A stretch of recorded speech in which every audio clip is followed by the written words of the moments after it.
Good on you, listener. You've found the Gorgon Posse podcast of Medusa Rising world-building women. We have huge ambitions, so we create and publish slowly and thoughtfully.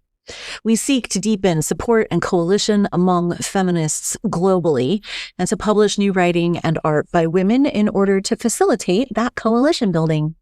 Thriving movements draw on grassroots work, spiritual traditions, mutual aid networks, personal growth, and on theory. We're here with you in all of that becoming because we know at Medusa Rising that patriarchy is an interlocking social, psychological, legal, economic, and cultural system that supports male supremacy. It was born in the commodification, rape, and murder of women, and now it is reasserting its drive to dominance in both far-right and far-left political and cultural movements. It has existed in remarkably consistent forms for 5,000 years, and Medusa Rising means for this millennium to be its last. To share your work with us, or tell us about a great feminist organization you want us all to know about, or subscribe to our newsletter, click on over to medusarising.org. Meanwhile, stay rad, stay witchy, and be good to each other. I'm Esmée Streichelt, founder and editor of this joint, and today my guest is Pragna Patel. Hello. How was your afternoon? My afternoon's really good, really, really good. Feeling slightly distracted because I'm a real cricket fan, and there was a wonderful game that ended this morning because it goes into 5 days of cricket. Anyway, it ended this morning, and so it ended, and I was on the right side in terms of support. So it's just been slightly bizarre, which I should be working, and I've just been a bit distracted by it all. I'm going to 100% attention now. Doing work, checking the game. Doing work, checking. Yeah, exactly. Thank you. Yeah, I know that problem when my favorite U.S. football team is playing or makes it to the quarterfinals or something. Yeah. So isn't it? You need a bit of outlet, and something fun to take your mind off. Otherwise, oh my God, yeah. I happen to live very close to Washington, D.C. I know a lot of people who are still working for the federal government as much as they are angry about it. And we need a lot of distraction around here just to stay. Yeah, exactly. It's terrifying. Yeah, it's really terrifying what's happening to people. I think so. Yeah. It's a really terrifying time, isn't it? Yeah. I was just listening to a report this morning about the one of the new detention camps that they built. And it seems that no one can really figure out which court, a state court, an immigration court, or a federal court, has jurisdiction over the people being kept there.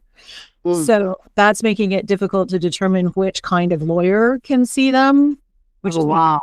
For them to get any access to it's a disaster. It's so scary. Oh my Jesus, that's really scary because it effectively means that the system's not working, isn't it? No, I mean one thing with this wholesale attack, which is a ferocious attack on people, migrants, and quite another to pretend you're a democratic system when it actually isn't working. But then, they don't want it to work. That's their whole point, is that they want to absolutely destroy what's left of any sense of government accountability. So that's what's so scary, isn't it? And I think that really tells us something about how our fight back has to be so linked to the defense of democracy. We cannot separate feminist concerns from the wider defense of democracy, which is really, really, under attack at the moment throughout the world. I mean, we're basically seeing some very strong men politics, where any kind of system that sort of tries to check political power and the abuse of political power. And so it really, I think it just means that as feminists, we have to kind of form alliances with everyone, all the others who are concerned about, what it means to lose democratic rights and freedoms. I think that has become one of the defining struggles of our time. And that's as much because we know it's a cliche, but if there is no democracy, there is no women's rights. Right. Yeah. You don't have a rights structure. Yeah. It's right back to patriarchy 101, Yeah. And that is the explicit plan in this country. They're not pretending it's anything else. And it's necessary to center that right now around immigrants and migrant rights. And, they're even looking at trying to denaturalize naturalized citizens for making mistakes on their taxes 15 years ago or something. So there's a diabolical nature to this that is ferocious is a really good word. Yeah. It's like looking at a dragon. So it is. I think it kind of also has to make us think about how the attack on migrants, for example, the attack on minorities who've been naturalized and then naturalizing them. If we don't challenge that, then the next attack is on us. It's not like these are separated issues that you can afford to compartmentalize and say, well, what's happening to migrants and minorities is so horrible. And, but we're safe because no one is safe. And I think that's what Trump, Netanyahu, Modi and others, these dictators around the world, these criminals effectively around the world who run large chunks of the world. I mean, what they're doing is not just identifying the enemy outside, but also the enemy within. And those of us who stand up are going to be the enemy within. That's why you're seeing, not just in conjunction with the kind of attacks on minorities, on, detention without hearings, a kind of fast-tracking deportations, denaturalizing people who have a legitimate right to stay. Not only are those attacks happening, but in conjunction with that, you're also seeing an attack on those who want to defend and protest.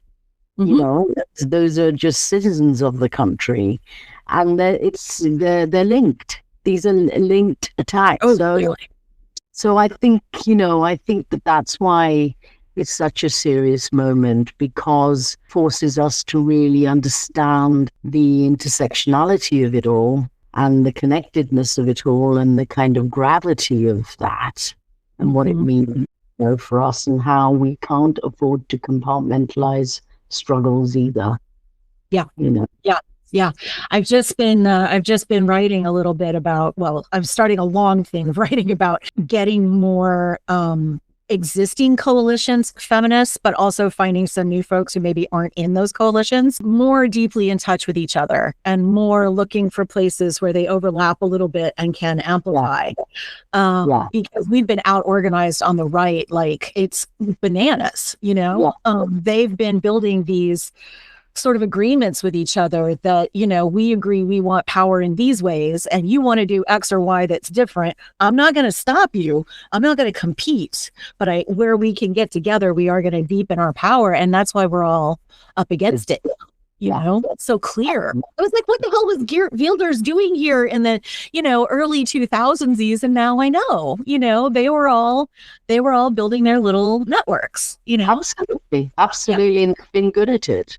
And they've been good at building networks and exporting their stuff across. So, the ways in which Farage's Reform Party is funded, right, or the way in which Elon Musk and others interfered with politics in the UK and the elections in the UK. They're not just coming together, but they've kind of got a real an alliance that watches each other's back, and really pushes the agenda forward. We on the left, if you can call it the left, and some people will question that, and of course there's serious problems with it. But we on the left have become so fragmented that there are feminists who don't want to be in the left, for some for good reasons, others not. There are other, the left is so fragmented by it kind of retreat into its own little identity groups. And we can't find a way of bridging that to kind of figure out what's common to us. So, what you're saying is so true, that the right has been organizing and coming together for ages, and we on the left have just, retreated into some kind of really, I think, vicious and ultimately regressive forms of identity politics that has got us into a mess, So, and that kind of has created this toxic climate where we're actually fighting each other. We're distracted by identity instead of working on issues. Yeah. I think so. And I think also we started with identity instead of working on values. You have identity politics, but if they're bereft of values, then what's the point? What's the basis on which we come together? Right. Yeah. Well, yeah, let me just ask you a really sort of small pedestrian kind of question, because I need a little bit of a structure to build this around, and I wanna just like let you rip. But what's bringing you to FiLiA this year? What brings me to FiLiA every year, I think, it is an incredible, energetic, and critical space for feminists to come together. It is a space that helps to motivate, to learn from each other, to motivate, and to inspire. It doesn't mean that everything that happens in that space I agree with. It doesn't mean that we've got it, we know the answers necessarily. It doesn't mean that we have figured it out, or that we know what to do or where to necessarily go, but it is a space nevertheless that is important to engage with. Regardless, if you see yourself as broadly feminist, if you see yourself as interested in issues of gender, race, and social justice, then it is a space in which to engage, to discuss, to motivate, to learn from, to inspire, and to really come together. So for me, it is really, really, if we don't have this space, we don't have much more. It kind of helped to revive this idea that feminism is here, feminism is here to stay, and that feminism has things to say. And it kind of really helped to revive the movement itself. Now, the movement is made up of many voices, many experiences, many perspectives, and trying to figure out what we all should be doing and how we can build a movement. It's disparate voices and experiences is probably the greatest challenge, but it is important to bring perspectives that otherwise people may not hear, whether it's the international struggles taking place, women involved in struggles globally, whether it's around gender apartheid, whether it's the fight for democracy, whether it's challenging trafficking and sexual exploitation, whether it's challenging, the rise of violence against women globally.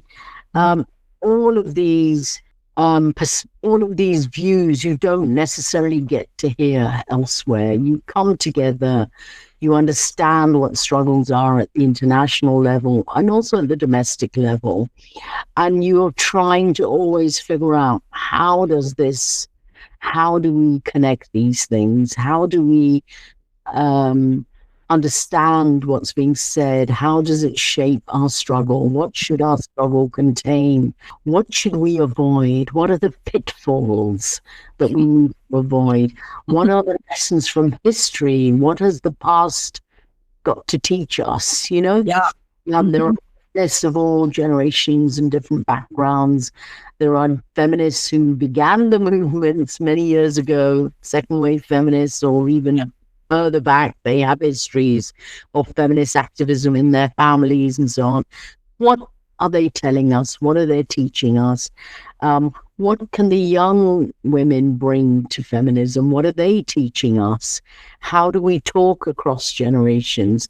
How do we talk across diversity? How do we talk across difference and still try to ensure that we remain relevant, that we remain strong, that we remain visible? All of these things are going through my mind when I attend a FiliA conference. It is that space. And I get to hear from amazing women from around the globe, from around the UK, talking about, their work, their experiences, their struggles, their campaigns. And that is so important, because I think that in a time of alienation, great fragmentation, isolation, retreats into online worlds, just that physical coming together is also important. So, I've been coming to FiliA for a long, long time. I still think it is the most important space for feminism at the moment. We just need to just continuously build upon it year after year, and sort of, ensure that it remains absolutely relevant to the reality of women's lives across the world. Yeah, completely. There's the thing that always goes missing when you're working in a global context like this is the energetic exchange between women. Like, the getting together for 3 days or a week, is essential to keep us all bound, to each other. And also on our toes, right? Oh, yeah. One of the things that really is important is to think through your differences, your different perspectives. I have my views, but can I learn something from your views? You have your views, but can you learn something from mine? Is there a way we can still have some differences, but still maintain the core of our feminist beliefs? I think it's also a space that should keep us on our toes. Be honest, be self-reflective, be absolutely honest that maybe we got it wrong. Maybe we're getting things wrong, maybe we need to sort of rethink in the most empathetic way possible. Well, one of the things that I think we've lost in the current politics of doing things on the left generally, and then that includes feminism, it's become quite toxic. It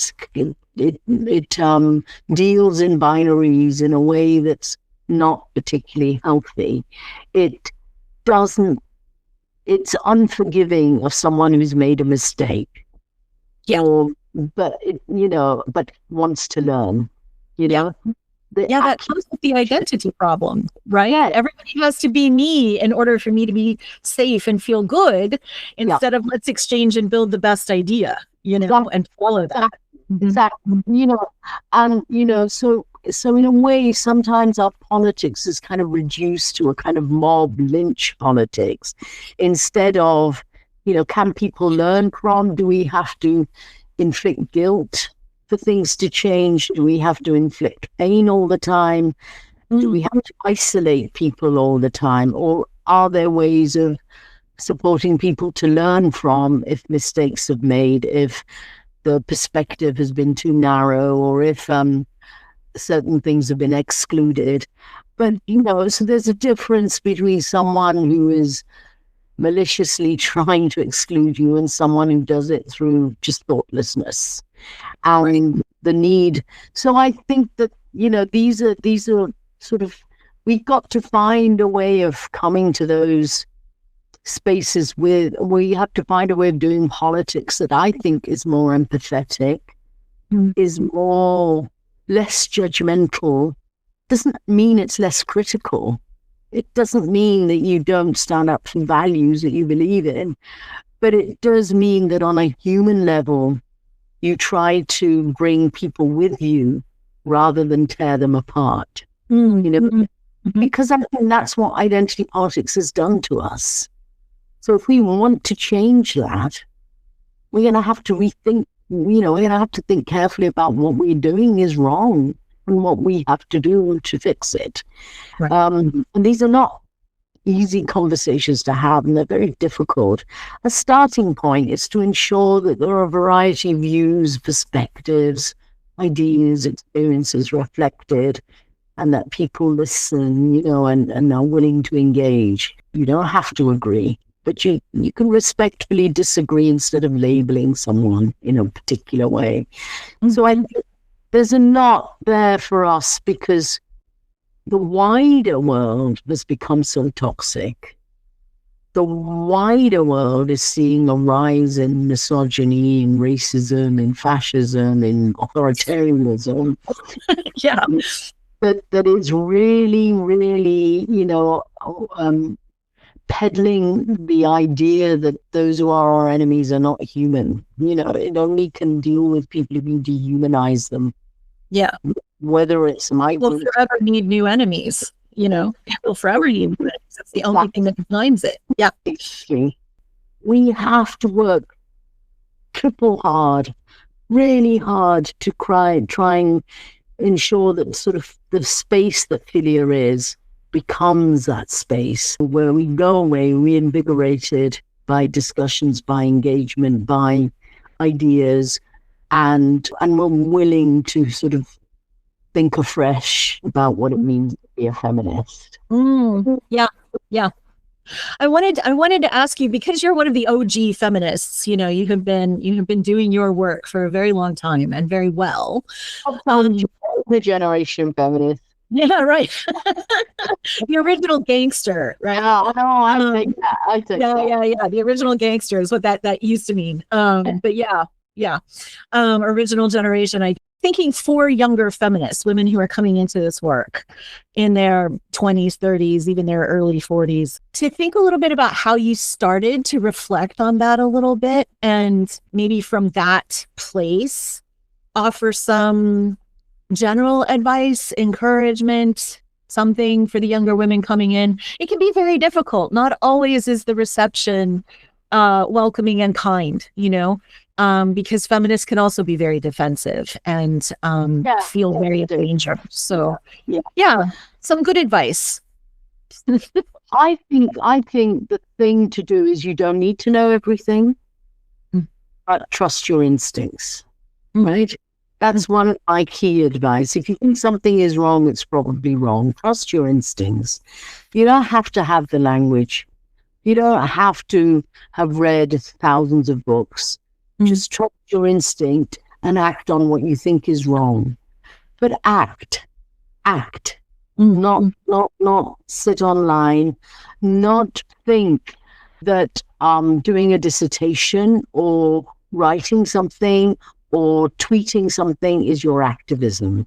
There is something to be said about returning to good forms of activism on the streets, in protest, being visible is important. You don't have to have some kind of grand plan. You don't have to have a sense that I don't have the experience. All of us began with no experience, right? Yeah. So, and I learned on as I went along. I think that's one of the defining features of every feminist I know is I just learned how to do it as I went. I learned everything fresh, Yeah. And if anyone says to you, you don't have the experience, don't let that distract you. Don't let that undermine you. Just just say, yeah, I may not, but that's what you're here for. Tell me how to do things. Show me how you can help me, right? But this is what I want to do, right? And so I think trusting your instincts. And then the other thing I would say is, nothing is impossible if you're 100% committed and passionate and want to work hard. Mm. Mm. You want to be an activist. It's not just writing policies behind a desk, right? Or engaged in some kind of super human rights work. Feminism is getting in, digging in, getting amongst those in the grassroots, getting your hands dirty and doing the work. That's how many of us started. When we about women's centers, didn't have a clue. I was 22 years old. I did not have a clue, didn't know what it meant. But what I was willing to do was, everywhere I went, no matter who I was engaged with, it was always, what can I learn from this person? What can I learn from this organization? Mm-hmm. I learn and take back and put into my work, and to give myself the skills and to improve the work that I'm doing, to improve and to build on what I'm doing. So, when I started out, I knew that I wanted to, set up an advocacy center for women, and fight for their rights. And at the basic level, women who come through the door and tell us that they've got problems. And I want to say, that's okay. We're going to fight with you, But to do that, I needed to know how to set up the center, how to run an organization, and how to fight institutions. Where did I get that learning from? I hooked myself up to law centers. They were quite good at getting results for clients who were marginalized, vulnerable, and who had immigration problems or homelessness problems or whatever. What can I learn from them? I learned loads. I learned how you fight back. I learned how to write letters. I learned how to keep a case file. I learned how to speak to women. I learned what the etiquette is. I learned how to challenge authority without being frightened. So, and from others, going to other campaigns, I learned how do you run a campaign meeting? How do you, what minutes are, what you need to do? How do you follow up? When they write a press release, how did they write it? Look at the format. When I need to write one, I'll follow that template. Can I borrow these templates? Right. So it's always a question of learning on the job. I think it's the best way. It's absolutely the best way, learning on the job. But also, so my key pieces of advice: don't be intimidated by anyone. Trust your instincts.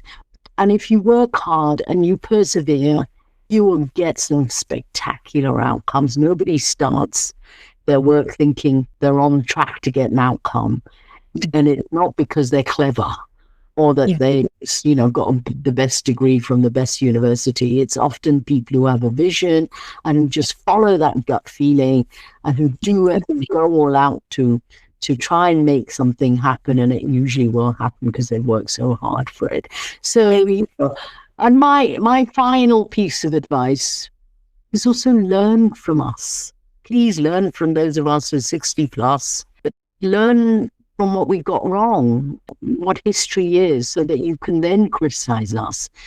I think there's nothing worse than a younger generation person telling an older generation person that their activism, their campaign has nothing to teach them, nothing to tell them. Yeah, maybe, we didn't get it all right. We haven't got it all. We don't know the answers. Maybe we've made things worse in some ways, but there are an awful lot of people who've made things better too, and there is a history.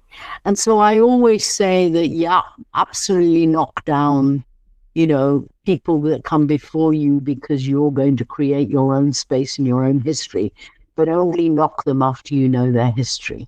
Right. So, you have to, the lineage, right? Maintaining the lineage from generation to generation doesn't mean doing things the same way.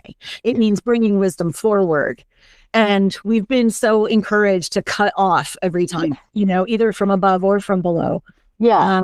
And I think with the sort of the third wave, the sex wars, all of that stuff that happened, that has encouraged that kind of cutting again and again.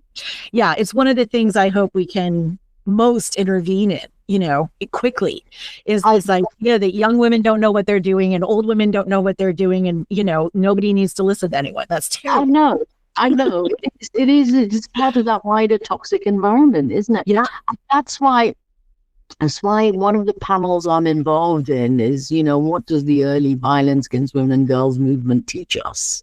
And I'm hoping that a lot of young feminists out there might be interested in that panel, because we're going to set out, myself and my fellow panelists, who are all women who've been active in the violence against women and girls movement for years, what were the good and what was the bad, and how you can learn from this, and you need to know this if you want to learn from it and to take it forward. That's really great. I think, I'm hoping that we get a lot of that this time, a lot of that kind of encouragement and welcome and warmth, because I keep hearing here and there, especially around the internet, about young women who are just feeling very put off, very told they're doing it wrong. They look wrong. They sound wrong. The identity thing has sort of infected some feminists too. And we're opinionating women who have a ton of energy, and we mustn't. And when I started as a 22-year-old, I was absolutely intimidated by those who were before me. Well, they were intimidating people. Absolutely intimidated. And I was absolutely made to feel like I was naive and stupid, and I want to say to younger people that we shouldn't be doing that, because I know what it's like to be in those spaces where the judgments were so definitive and so moralistic. And I think that the danger of our kind of feminism is we enter this kind of moralism that is so pathetic. And so, I remember as a feminist, coming to feminists, really passionate about, women's rights, setting up a women's rights advocacy center and all of that. And then, being frightened to go with some of the older feminists to to be in the company of older feminists who saw my wearing lipstick as a sign of betrayal. God, that is still happening. Exactly. So I think, I completely understand how alienating young women might be feeling in this situation. And that's why I think these self-reflections and these honest discussions are so important, because we should not be making people feel like that. I know what it's like to be like that. I just happen to be a bit more resilient, because these were not inviting spaces. These were spaces that kind of said, you're not really one of us. And the fact that you survive regardless of that, I don't want young women to go through that. That's not right. So I think, but, on the other hand, I know a lot of young women are also very arrogant. And also think that, I've been on panels where they have had no idea of what the struggles have been and what the hardships have been that women have gone through to get where they have, and to completely dismiss their histories, their work, track records, is also disrespectful. Yeah. So it's a really difficult one, this one. But I think the best way to do it is through more and more discussions of the history of our struggle. What was good? What was bad? What should we throw out now? What can we pass on? How can we make this more welcoming? How can we pass that baton on? It makes me want to It makes me want to ask you what you hope is coming for the movement, or for women. What do you feel is a sort of major thread or flow that you hope will come next for us? What I'm really hoping for, I think, is a sense of principled solidarity to come out, right? No, I didn't. What do I mean by that? Principled in the sense that we as feminists have got to take stances on certain things. We've got to be clear on certain things. We've got to have a sense of what is wrong. And that isn't just about patriarchy. It's also about the links between patriarchy and other systems of oppression. It's about, how do we have a position? Should we have a position on certain things, like the far right, like the right, like gender apartheid? Well, they sure have an opinion about us, right? They have a position. Yes. Or Palestine, for that matter. Yeah. I think it's the most urgent crisis that's taking place globally. As feminists, we need to be clear what we have to say about this. How is that a feminist issue? What does it mean to have a feminist position on these things? What should that include? But it is also about how do we break the shackles of some of the worst aspects of identity politics, because they are stopping us from creating spaces of solidarity. They really are, right? And if I was to learn from what's gone on behind me, it's that we've been very good at standing up as women, or as blacks, or as gays, or as lesbians, because we felt excluded and marginalized and, discriminated against. But we've not been so good on how we then come together to build a base, to build coalitions, to build alliances, to build solidarity. And without that solidarity, we're doomed. We really are. We're doomed, right? Yeah. Language. Yes, ma'am. So I think, for me, the hope is that more than any other social justice movements, feminists can get their act together. We can find a way through the, through the kind of political blind alleys of identity politics, and move towards a politics of solidarity, because that is urgent if we are to stand a chance of resisting what's coming, what is coming. It's here. It's here. I mean, yeah. So, let's not get bogged down by, I have been historically excluded, I have been not listened to, my experience is more important than your experience. Let's actually get bogged down in understanding structural forms of inequality. Let's get bogged down in understanding what's wrong in terms of poverty and destitution and anti-immigration racism and policing of women, criminalizing of women, of the prison, the justice system, the rise of fascism, of religious fundamentalism, of all of these things. Let's get bogged down in understanding those systems, rather than bogged down in, I'm a greater victim than you are. Yes. How can we build energy, right? How can we build power and energy together against the things that are working on all of us, right? They work on us differently, but they work on us for similar reasons. They just affect us at different degrees. They come at us from a little bit different angle. But the point is to make us alienated, to make us small, to make us separate, right, from each other as much as from the people who want to hold power. And there's a glue in that that requires the listening, requires attention to the different ways that the systems work on us, but simply to understand that they do it differently. And how do we then make that into energy for ourselves? Exactly. Right.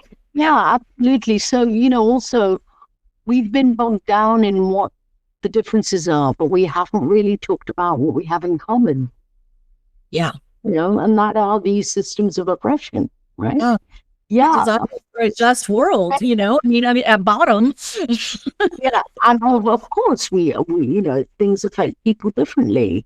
A person living in a council estate on benefits is going to be affected by the far right's violence differently from a person living in luxury and privilege, But ultimately what brings us together, rather than constantly fetishizing experience as a kind of badge of victimhood in itself, if you see that. But I think for me, it's really about we really for so long concentrated on what's different, and I'm not dismissing that we don't, that at all. We do still need to talk about differential experiences, but we also now have to come back to what we have in common and what brings us together and focus on that, because that's the springboard for solidarity. Otherwise there is no solidarity. That for me is a challenge. It's a challenge on the left itself, because we've been fragmented into identity groups. We've fragmented ourselves into identity groups. Whereas before, we all had our blind spots, but we also came together and showed a bit more solidarity but we've torn ourselves apart so much that I think we don't know how to build those bridges again. And for me, that's also key. And I think part of that is also returning to a much more politics that's not so judgmental, not so moralistic, not so, dogmatic, because we on the left have become quite dogmatic ourselves. So we, obviously we have to hold on to key principles, because the right will destroy us. Otherwise, that is destroying us. Whether it's, the right coming from the far right, the authoritarian right, or the religious right. Do have in common is that as women, we are easy targets. But I think that, we've got to find a way of learning from our history of the past. We had the white feminist movement. We've had the black feminist movements, both of which, have been understandable, both of which have raised important struggles or engaged in important struggles, led important struggles. But they can't remain separate. We've got to find a way of still coming together somehow. So, these are the thoughts that sort of go through my mind in terms of what is it that we really want to see as the outcome of all of this. For me, it's quite simple. It's what do we take from history that was good? What do we just ditch? Because it's now become a noose around our neck, and what we ditch for the sake of creating solidarity. And I think that what we have to ditch is the kind of moralism, the dogmatic nature and judgmental nature of things which make people feel bad, rather than, okay, your views they are what they are. I'm happy to challenge them, but I'm not going to make you feel bad just because of the way you look. Yeah. And to put it's interesting. It's a common theme with a number of the women that I've been speaking to for this magazine, is that insight that the solidarity has to become much stronger. And I think what I'm finally putting together, talking to several folks, is that we need to shift the direction of the question, right? Not to, here's a principle, here's a problem to solve, or a value that we hold, or a principle we're going to stand for and push forward into the world, and not how are we different in relation to it, but how are our differences, what wisdom do they give us all in pushing for that thing? Right? How do we combine the wisdoms of those differences rather than fetishizing the differences as reasons to distrust each other? Because individuals are trustworthy or not trustworthy, but movement solidarity is bigger than that. Exactly. So I wanted to say hi to you from Victoria Guggenheim. She works with me here at Medusa Rising, and she was like, "Oh my God, you're talking to Pragna." Tell her I said hello. So, she's the artist. No? Yes. Yeah. Oh, I give her my love and a big hug and say I said hello and hope she's well. Oh, I shall. Oh, yes. Yeah. I'm sure she would be very happy to hear that. Yeah, that's fantastic. So she's over across the pond with you, is she? No, we're working on the internet. Yeah. The value of the internet is that it actually does bring us together. It does. Yeah. It lets all kinds of new things happen. Yeah. For real. Exactly. Anyway, thank you so much for your time. Yes. No worries. Take care. Hope to see you again soon. Bye. Well, I'm coming this time. So oh, wow. Okay. See you in person. Take care. Bye. Good night.